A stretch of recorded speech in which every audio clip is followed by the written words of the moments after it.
Swedish company की तरह रूस ने भारत को सुखोई 57 फाइटर जेट का ऑफर दिया। खासियतों की बात की जाए तो ऑपरेशन में मौजूद सबसे advance non US fighter Su-57 Felon, रूस का 5वीं पीढ़ी का स्टेल्थ फाइटर, जिसे एयर सुपीरियरिटी और मल्टी रोल मिशन दोनों के लिए डिजाइन किया गया। Stealth optimised airframe, super cruise, thrust vectoring engine nozzle के साथ Su-57 सच में कमाल है। ये अपने अंदरूनी वेपन बे में हाइपरसोनिक और लंबी दूरी की मिसाइलें ले जा सकता है, जिससे Su-57 कम दिखाई देते हुए जबरदस्त तबाही मचा सकता है।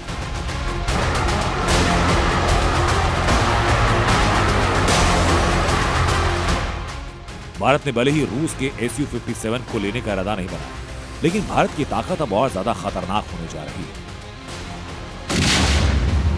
हवा में दुश्मन को चुनौती देने वाला भारत का सबसे भरोसेमंद फाइटर जेट Su-30 बनेगा सुपर सुखोई।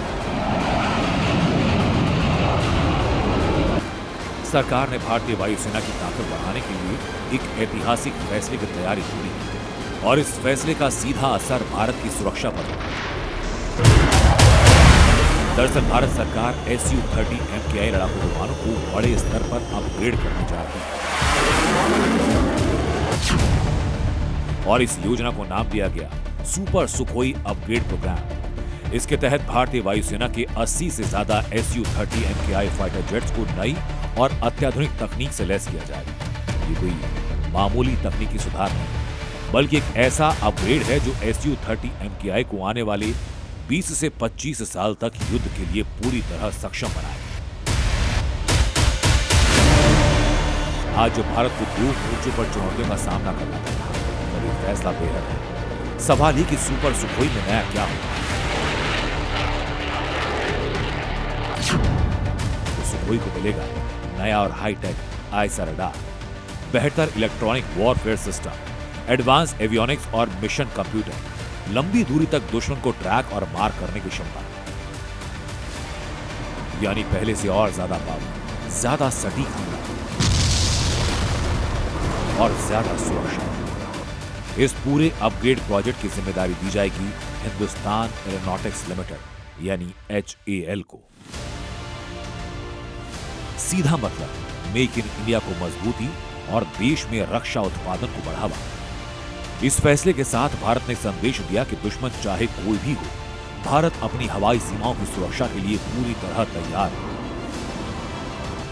दूसरी तरफ हवाई ताकत के मामले में पाकिस्तान का झूठ और पाकिस्तान का मुगालता दोनों कायम है।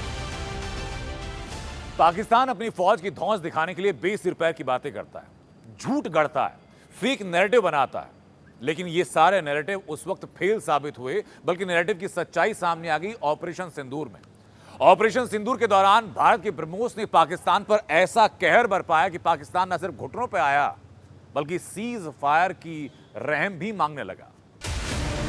आतंकियों को पालने वाला कंगाल मुल्क हमेशा दुनिया के सामने ऐसे दावे करता है जैसे कंगाल नहीं, बल्कि दुनिया का सबसे ताकतवर मुल्क है और उसके पास दुनिया के सबसे घातक और आधुनिक हथियार हैं। आवाम को उम्मीदों का चूरन देने वाला पाकिस्तान भारतीय मिसाइलों से अपनी मिसाइल की तुलना करता है।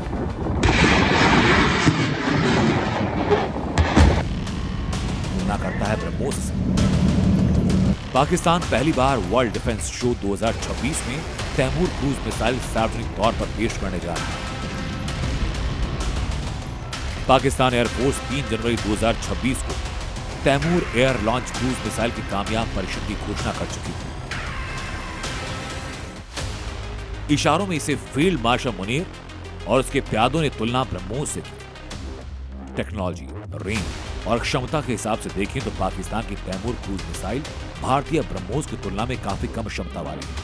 ब्रह्मोस में तबाही मचाने की काफी ज्यादा क्षमता है।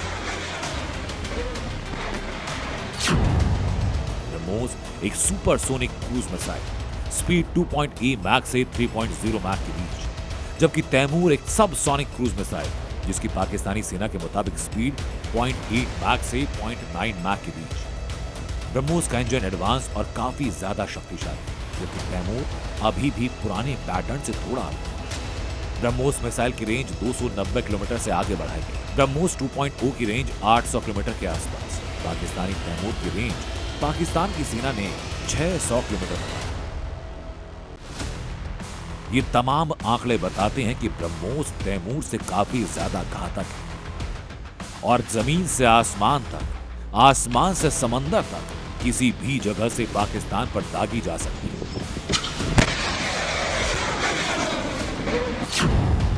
पाकिस्तान के पास F-17 फाइटर एयरक्राफ्ट की प्रोडक्शन क्षमता इतनी कम कि ऑर्डर मिले तो अगले कई सालों तक डिलीवरी नहीं।